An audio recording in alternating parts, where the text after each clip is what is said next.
Alright mga katropa, isang maulang umaga po sa ating lahat at ang discussion po natin ngayon ay kung appropriate po ba na magpabunga ng ubas during rainy season.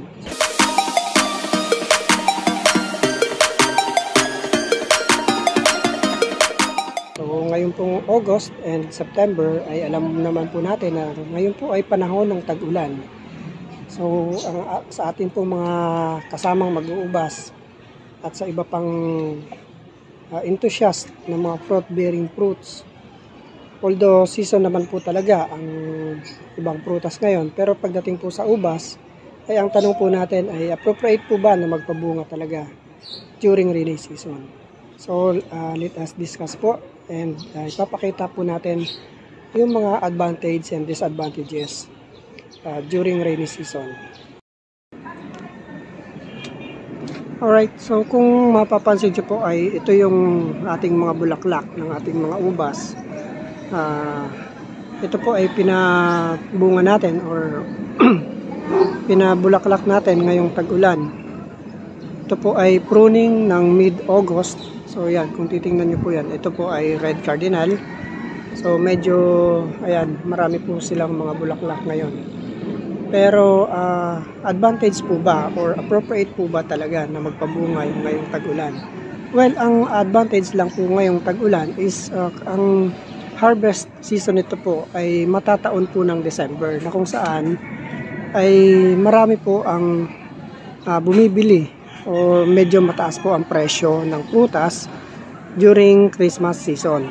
Ang disadvantage nga lang po nito ay alam naman po natin na yung mga prutas kapag po tinamaan talaga ng ulan ay nalalaglag yung kanyang mga berries. So ito po kung titingnan nyo, ayan. So yung survival rate po ng ating mga berries sa ubas during rainy season ay more or less 50% lang po. Ito nga po kung titingnan nyo po, ito ay wala pang 50%. Kasi po ito po ay medyo mahabang buds, pero po yan, yung natira na lang ay kukunting berries. Alright, so yan o. Ayan, tingnan niyo po yan.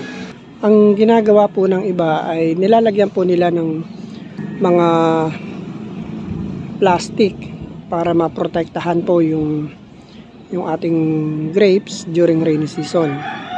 Sa malalaking farm po kasi, sa malalaking grape farm, ay talagang nilalagyan po nila ng greenhouse. Pero sa atin po mga backyard growers, at hindi natin afford na maglagay ng greenhouse, or kaya naman ay hindi po appropriate yung greenhouse kasi nga po maliit yung ating lugar, or ito nga pong katulad dito sa lugar ko, nasa rooftop po ang aking grapes, ay hindi po appropriate na maglagay talaga ng greenhouse kasi baka ilipad ng hangin.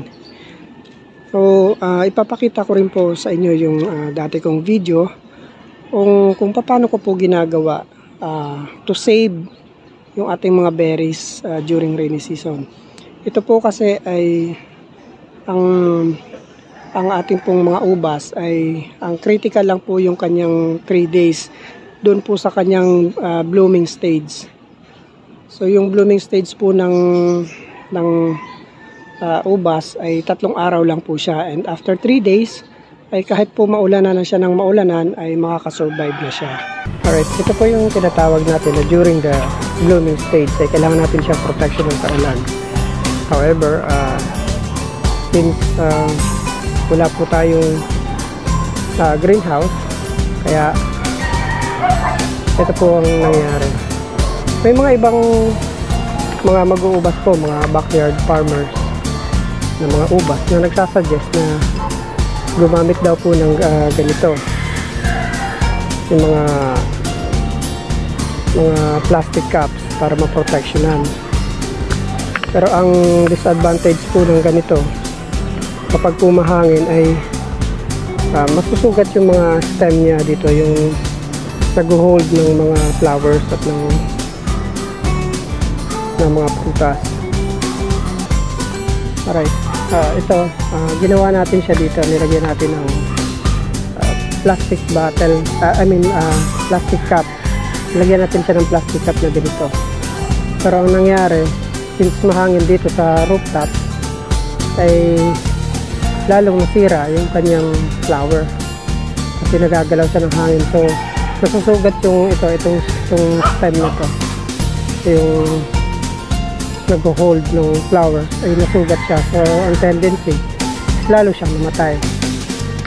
So para sa akin, kapag mahangin yung inyong lugar ay hindi advisable yung ganito plastic cup. Alright, so ang gawin na lang po natin, tulad nga nung nasabi ko kanina, ay maglagay na lang po tayo ng mga plastic na transparent so that makakapag-penetrate pa rin po yung sunlight. At the same time, mapoprotectionan po yung mga flowers. So yan. So yun po ang according to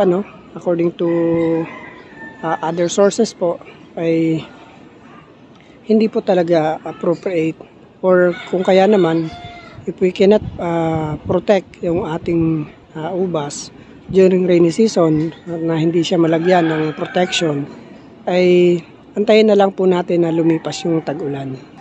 Ito po ay based po sa aking practice at based po sa aking experience. So disclaimer lang po, ito po ay base po sa aking experience at hindi po sa wala po akong ibang references dito, but my own experience. With that,